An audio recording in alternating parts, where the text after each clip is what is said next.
Academy. So today we'll start with a new chapter, that is D and F block elements.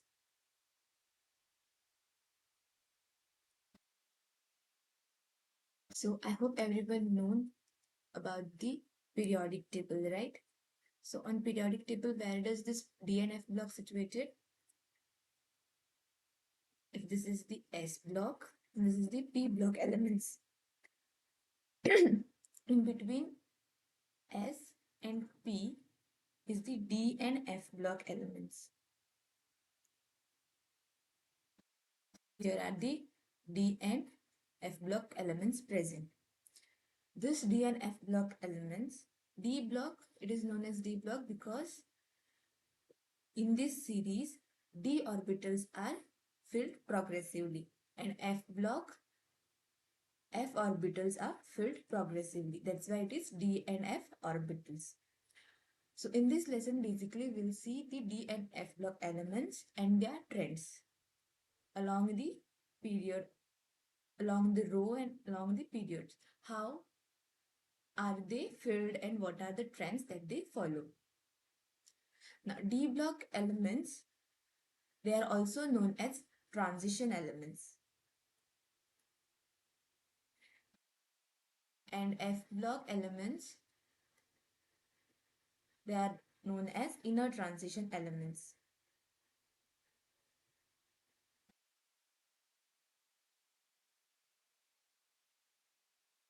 In F block, we have two famous series, that is lanthanide and actinide series.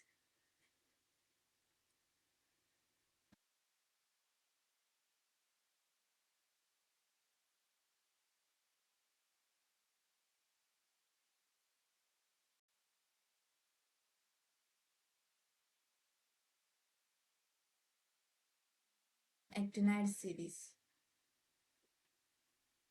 These are the series which are shown on the end of the periodic table. Okay, so let's start with the chapter. So D and F block elements. Basically, it contains the 3 to 12 groups. Okay, on a periodic table, group 3 to 12 are the d orbitals, and here d orbitals are progressively filled. And for F block elements, they are 4f and 5 orbitals which are progressively filled, and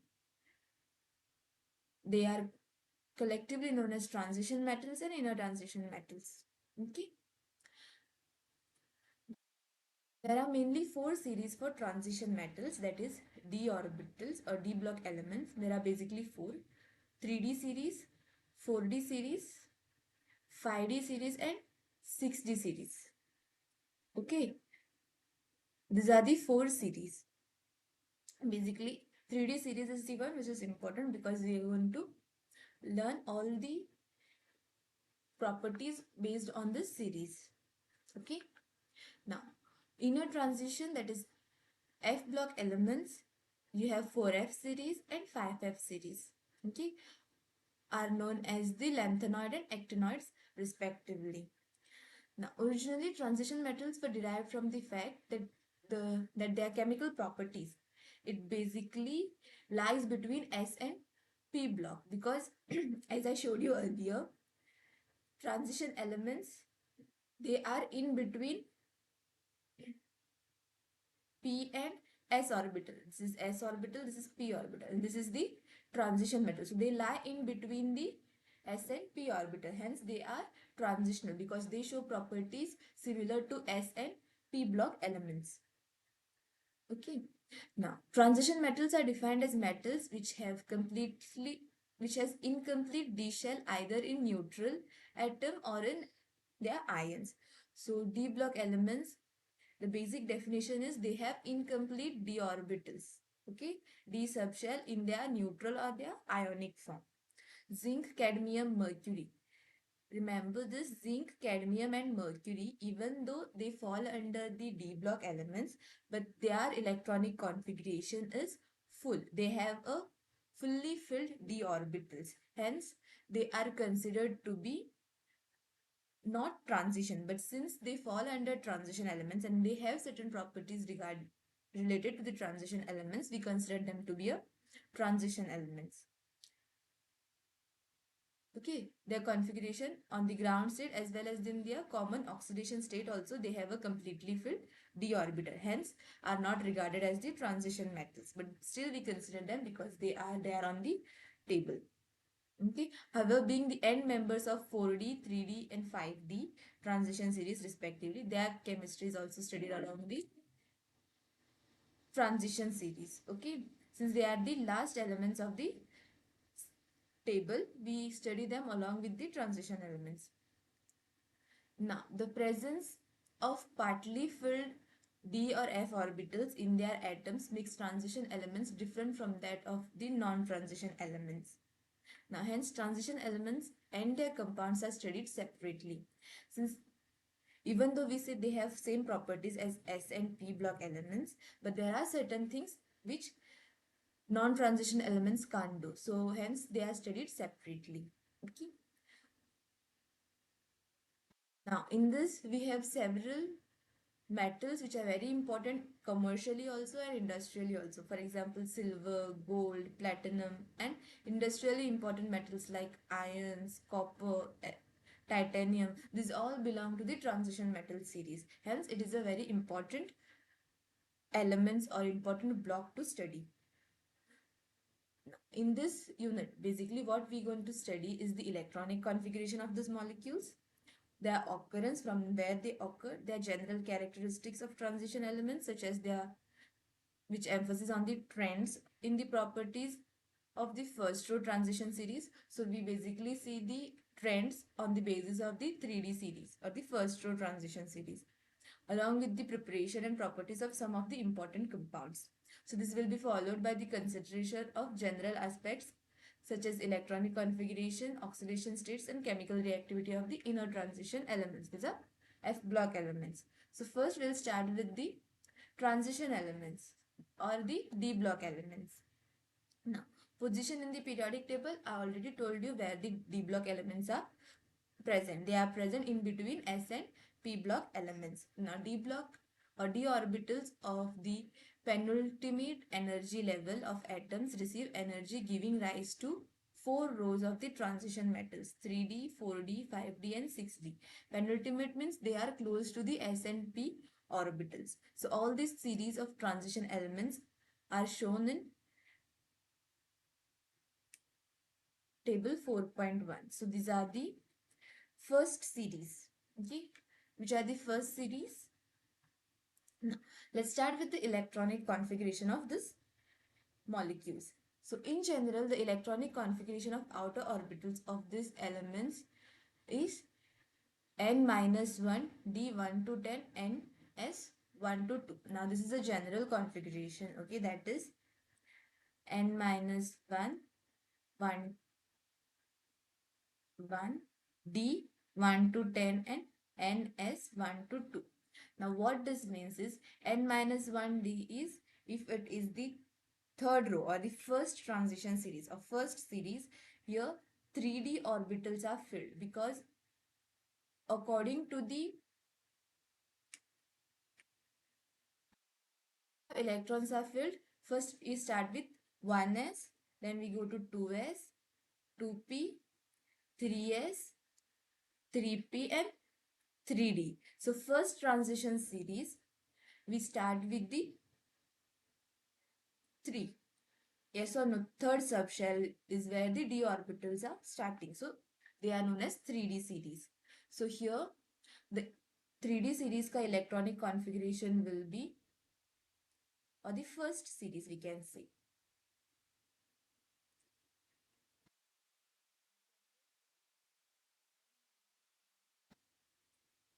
D 1 to 10 and NS 1 to 2, right? For 3D series, it will be 3D 1 to 10 and 4S 1 to 2 because the next orbital is obviously 4S. Okay. So this is how the first series of electronic configuration is there. Similarly, if we go further, this 3D will become 4D, 4S will become 5s. Okay. Now, except for PD where its electronic configuration is 4D10 and 5s0. So there are certain exceptions which I'll explain as we go further. Okay. Now let's see the first series. First series start with scandium, that is 21. Scandium, titanium, vanadium, chromium, manganese, iron, cobalt, nickel, copper and zinc.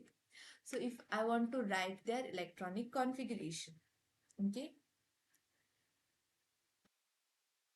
So let's start writing the electronic configuration. First we'll start with scandium. Scandium is 21. The electronic configuration will be 3D 4s, 4s2, 3D 1. Yes or no? See, 4s2, 3D 1.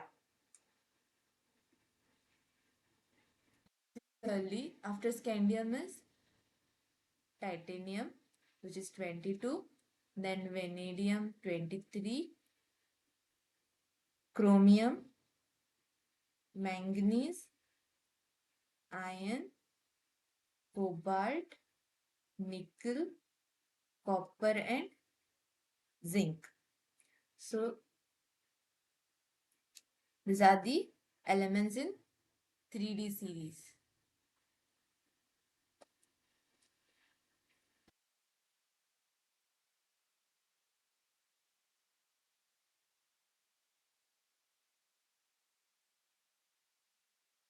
Now let's start with the electronic configuration. First I showed you it is 3D1 4s2.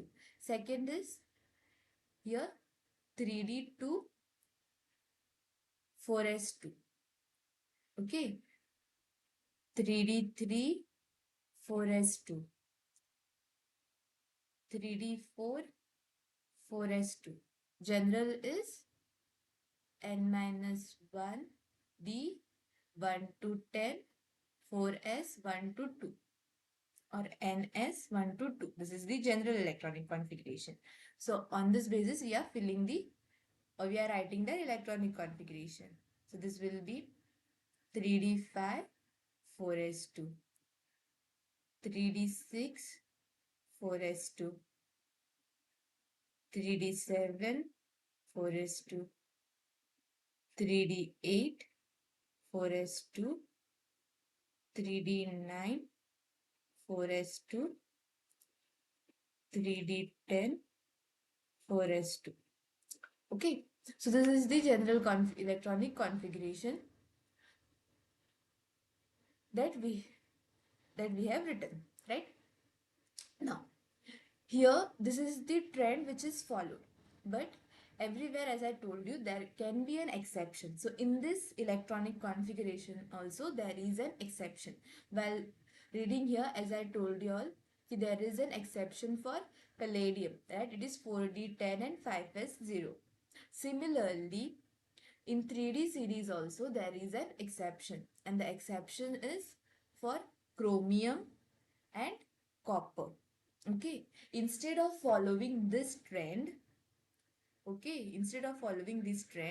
copper and chromium, they follow something else. Their original electronic configuration is 3D5 4s1 for chromium and 3D10 4s1 for copper.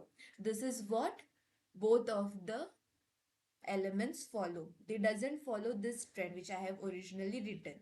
Actually, this should be the one which should be followed, but it is not. There is an exception for chromium and copper. Okay, chromium and copper, they show a kind of exception. Their electronic configuration is like this. Okay, this is because, as you can see, for chromium to be half filled, it requires only one electron, right? How many orbitals are there for 3D? You have 5 columns, right? 1, 2, 3, 4 and 5. And then you have the 4s. Okay, so this is 3D and this is 4s, right? According to the previous one that we have written, okay, according to this, okay, if I write this in the electronic configuration form, this is for chromium, okay. If I write this one, how many electrons in d orbitals? There are 4 electrons in d orbital, 1, 2, 3 and 4, and 2 electrons in 4s orbitals. This is what initially we have written right here. But how many electrons does chromium require to become a half-filled orbital? It requires only 1 electron. So that's why what happens? Chromium, it takes 1 electron from the s orbital. Okay, it takes 1 electron from the s orbital and becomes a half-filled or attains an half-filled orbital. This is same for copper also. For example, copper,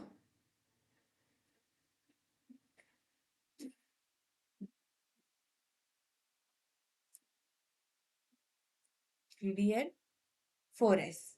Okay. Copper also, if we follow the initial electronic configuration, if we follow, then it will be 1, 2, 3, 4, 5, 6, 7, 8, 9.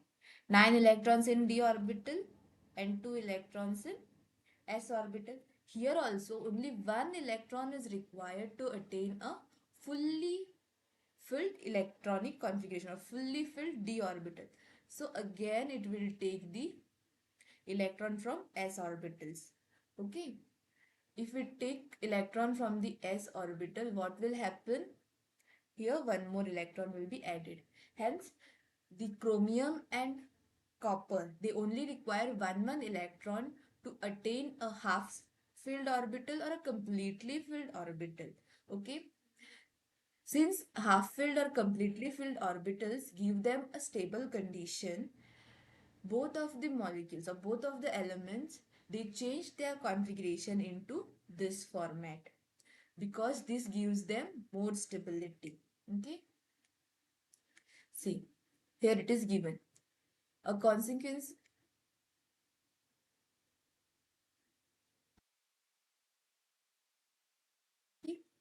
Now, half and completely filled sets of orbitals are relatively more stable. A consequences of this factor is reflected on the electronic configuration of chromium and copper in 3D series. For example, consider the case of chromium, which has 3d5-4s1 configuration instead of 3d4 and 4s2. The energy gap between the two sets, 3d and 4s orbitals, is small enough to prevent electrons entering the d orbitals. Similarly, in case of copper, the configuration is 3d10 and 4s1 and not 3d9 4s2. So the ground state electronic configuration of the okay, that's shown there. So why they do this? Here they have said clearly ki chromium, it follows 3d5 4s1 configuration instead of 3d4 4s2. Okay, this is because the half filled and completely filled sets of orbitals, they give relatively more stability to the elements. So hence, to attain extra stability, both chromium and copper, they take one electrons from the s orbitals, and they can take one electrons from the s orbital is because of the energy gap between two sets 3d and 4s orbitals is small enough to prevent the electrons from entering the orbitals. Okay, so here, as I told you, 3d chromium and copper, okay, both of them, they show an exception in the electronic configuration because by doing this, chromium and copper attain a half filled and a completely filled d orbitals, which give them more stability. And also they can take these electrons because the energy gap between 3d and 4s is very small. Okay, hence it cannot prevent the electron from entering the other orbitals. Like for S, it cannot prevent electrons from entering the 3D orbitals because their energy level is relatively close. Okay, so these are the exceptions. Now, that is for first series. These are the other series, second, third, and fourth series. Okay, you can go through the series.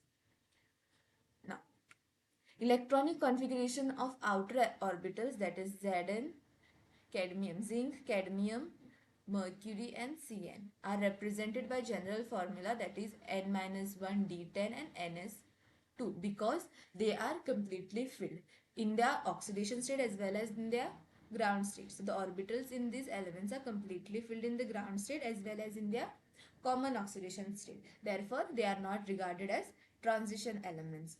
So this is an important part. Why they are not considered as a transition element is because they have a completely filled d orbital in their their ground state as well as in their common oxidation states. Hence, they are not considered to be a transition elements. Okay. Now, the d block elements or d block orbitals of the transition elements protrude to the periphery of atom more than other orbitals. Hence, they are more influenced by the surrounding as well as affect the atoms or molecules surrounding them. So, their electrons are more towards the end. Okay, since they are more towards the end, you can say that these elements, they can be affected by other elements or they can affect other molecules. When you place the d orbitals in any other elements or in any other compounds, you can see they can interact with anything, and this is because their electrons are mostly present on the periphery of the atom. Periphery means on the ends of the atom, so they can directly interact with other atoms or molecules. Now, with partly filled d orbitals, these elements exhibit certain characteristic properties such as display of variety of oxidation states, formation of colored ions, and entering into complex formation with variety of ligands. Now, since they have partially filled d orbitals, because of the partially filled d orbitals, since they have one or two electrons less in their d orbitals, for example here, only manganese and zinc have a half filled or a completely filled d orbital along with chromium and copper. But other elements like scandium, titanium, vanadium, even copper also, it is half filled, but still there can be 5 more electrons that can be added. Manganese also, there can be 5 more electrons that can be added. So all are partially filled. Yes or no? Now this partially filled orbitals, because of this, they can take more electrons, right? And these properties, since they can take more electrons or they are partially filled, it has some certain characteristic properties or some special properties, like they can display variety of oxidation state, they can show various oxidation state, they can form colored compounds also. Okay, they can form colored ions, and they can form various compounds of various types of complexes, because they can form variety of ligands. Hence, they can take many electrons to stabilize themselves, they can form various kinds of complex molecules. Now, transition metals, they are and their compounds also exhibit catalytic property. Okay, transition elements and their compounds, they have a catalytic property and are paramagnetic in behavior. Now, all these characteristics are explained detailed in in this unit. So these are just a brief introduction ki what all things are there, and I'll explain them in detail as we go with the chapter. Okay. There are greater similarities in properties of transition elements of a horizontal row in contrast to non-transition elements. So as you go horizontally, okay, as you go horizontally, there is the properties are quite similar with the S and P block elements. So first we study the general characteristics and their trends. So first we'll study the general characteristics and their trends. So first,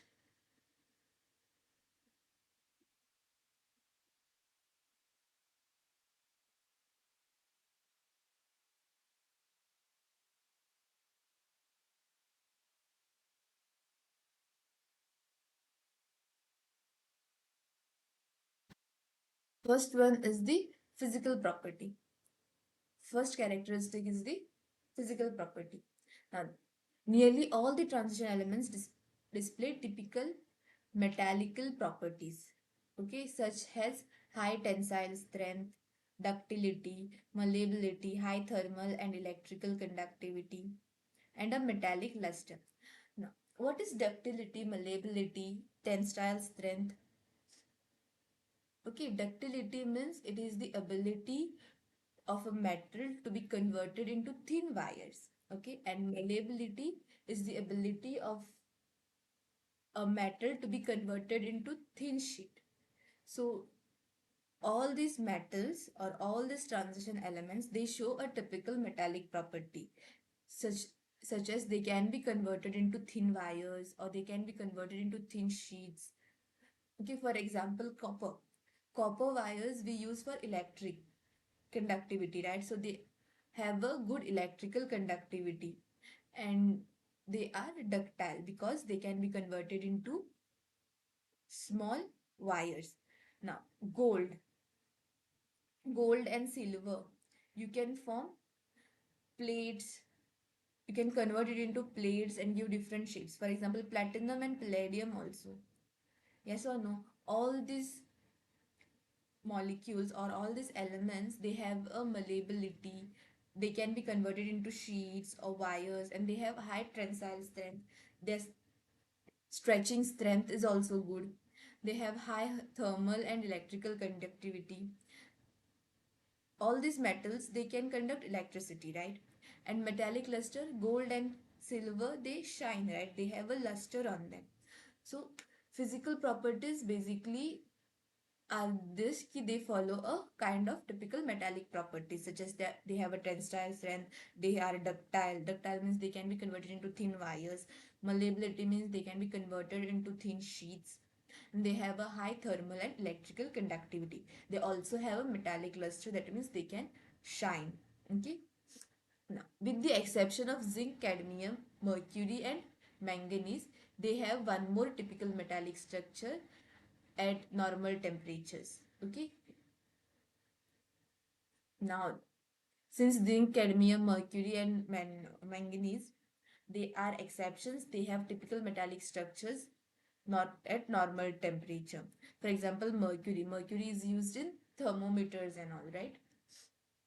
Now, the transition metals, with exception of zinc, cadmium, and mercury, are very hard and have low volatility. So the transition metal, with an exception of zinc, cadmium, and mercury, these are just exceptions. Except these, all the other transition metals, they are very hard and have a low volatility. Low volatility means they have a low melting or a boiling point. So their melting and boiling points are very high. Low volatility means they won't be easily evaporated. Volatile solutions, alcohol and all the others are volatile solution. They just, you drop them, they will evaporate. So they are highly volatile. But transition metals, they are low volatile and their melting and boiling point is basically very high. You require high temperature to melt or boil them. Okay.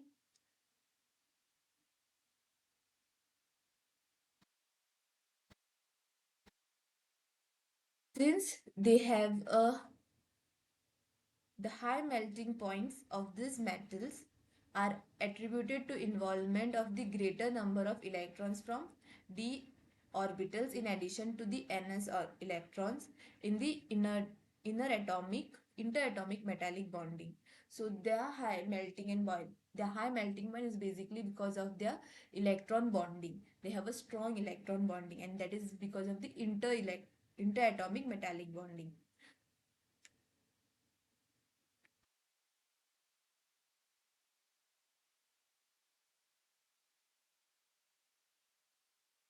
Okay.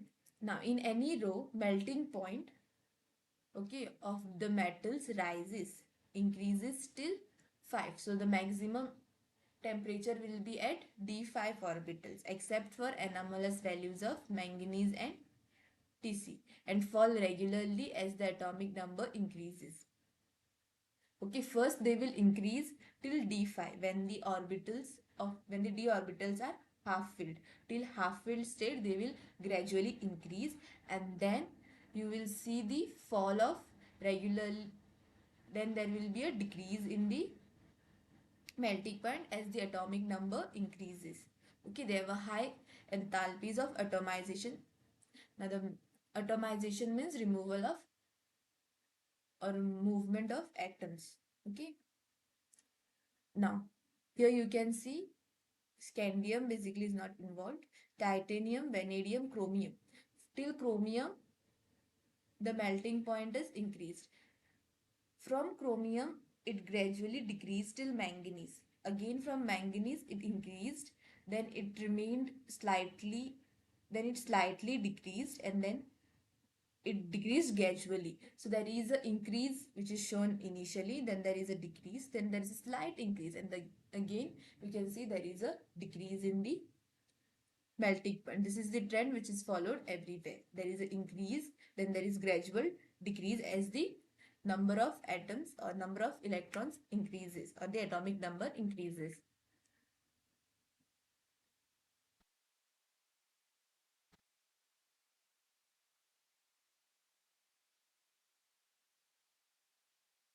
Now next is the atomic and ionic size of the transition metals.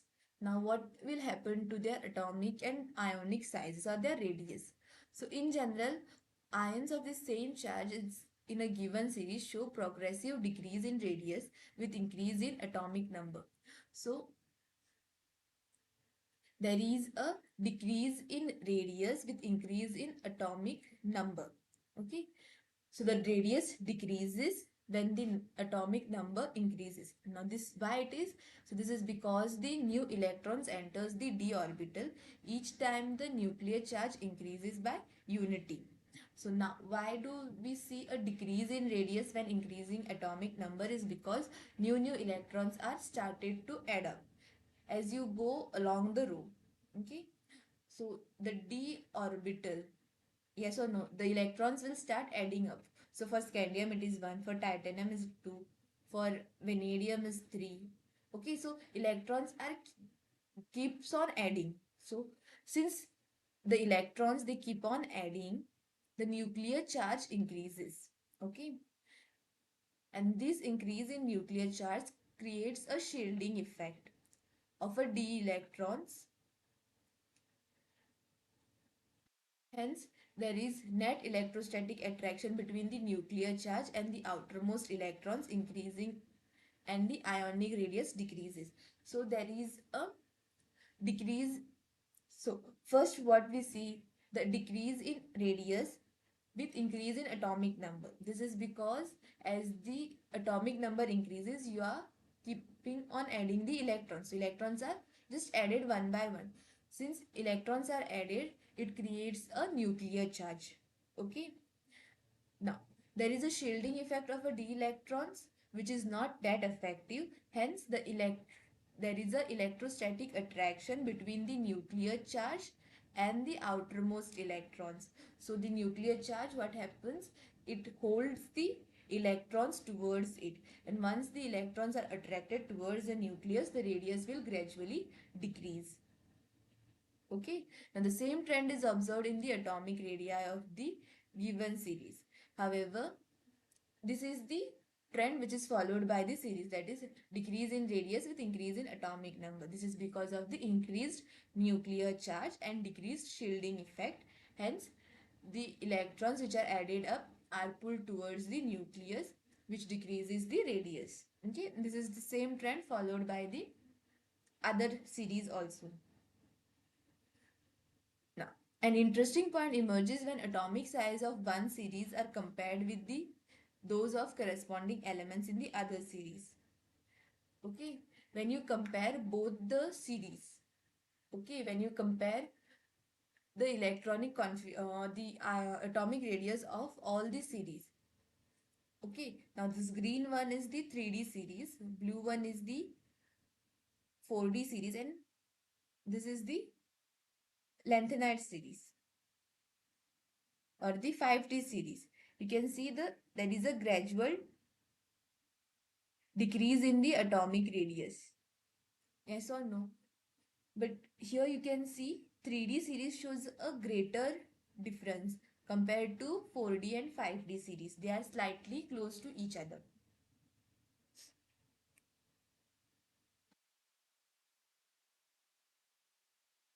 So the curves shows an increase from the 3D series to the second 4D series of the elements, but the radius of the third 5D series are virtually the same as those of the corresponding members of the second series. So here first two series they show a greater differences, right? But the 5D series and 4D series they are comparatively same. Now, the phenomena is associated with the intervention of the 4F orbitals, which must be filled before the 5D series of the elements begin. The filling of 4F orbitals before 5D orbitals results in a regular decrease in the atomic radii called lengthened contraction. Now, why this happens is because 5D series, before filling of the 5D series, the 4F orbitals are filled.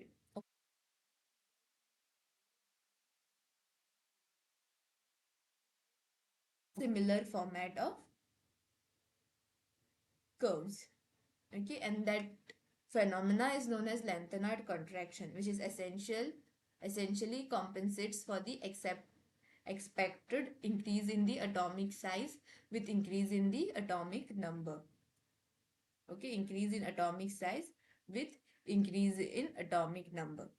So the net result of the lanternate contraction is that the second and the third series exhibit similar radii and have very similar physical and chemical properties, much more than that expected on the basis of usual family. And all this corresponds that key they have a very similar physical and a chemical property. Hence, in this chapter, we'll basically study the properties on the basis of the third 3D series or the first transition series.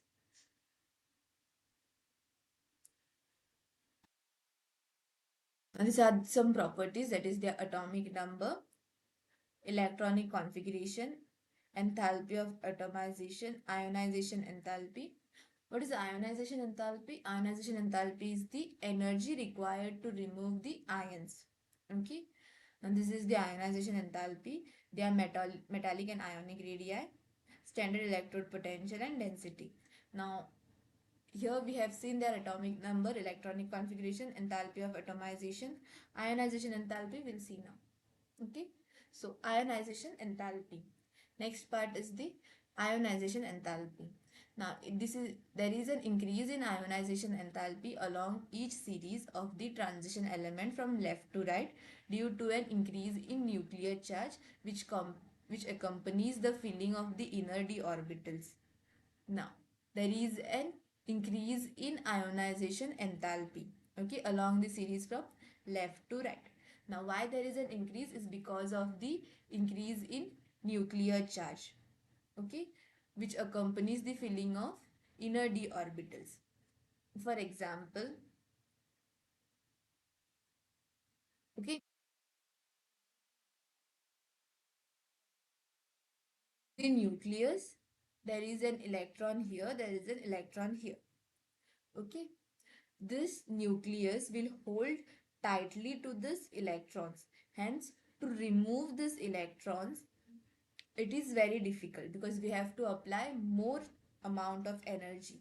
Now, if the nucleus is holding it with a greater amount of nuclear charge and you are applying less than the charge, then you won't be able to remove this electron. So you have to apply more the charge than the nuclear charge. Okay, if nuclear charge is 10, then you have to apply at least 15 5 extra from the original charge so that you can remove this electron. So because of the nuclear charge, removal of electrons become difficult. So you have to increase the ionization enthalpy. You have to increase the charge to remove the electrons from the d orbitals.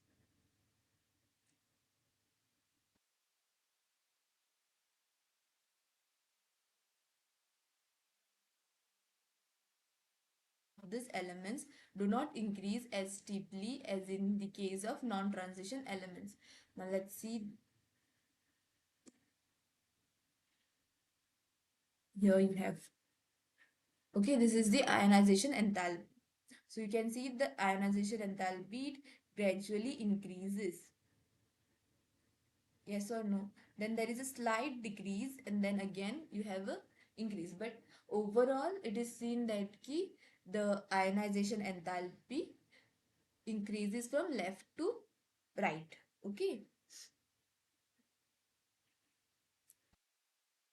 Variation in ionization enthalpy along the series of transition element is much less in comparison to the variation along the non-transition element. So non-transition elements, they show high difference in the ionization enthalpy. But here you can see there is changes. Here it is 62 to 58.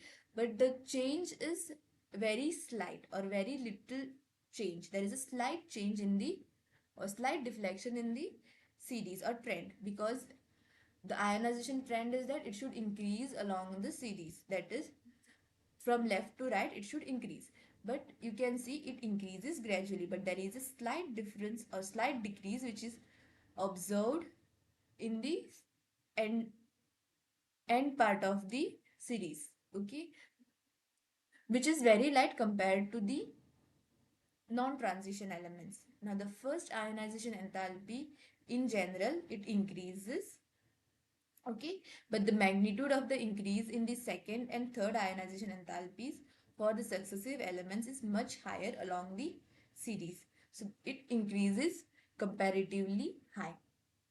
Now the irregular trend in the first ionization enthalpy of metal of 3D series, though of little chemical significance, can be accounted for by considering that the removal of ions alter the relative energies of the 4s and 3D orbitals. No, there is a very little chemical significance of this decreases, but you can observe that the removal of electrons, they alter the relative energies of the 4s and 3D orbitals. Hence, there is a slight changes that can be observed in the trend.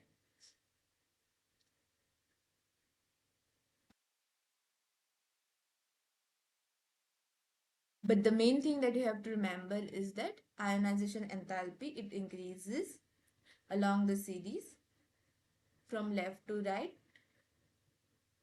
due to an increase in the nuclear charge which accompanies the filling of d orbitals. This is the important part of ionization enthalpy.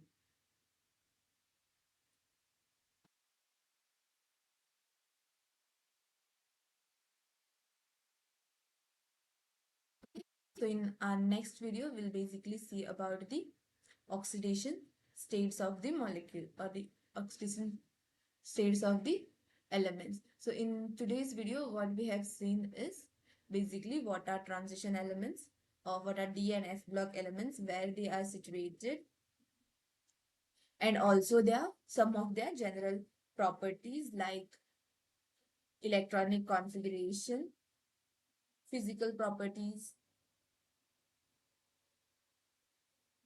their atomic and ionic radius, atomization energy, and ionization enthalpies. So in our next video, we'll basically see about the oxidation states. So thank you for watching my video. Please do like, share and subscribe to our channel.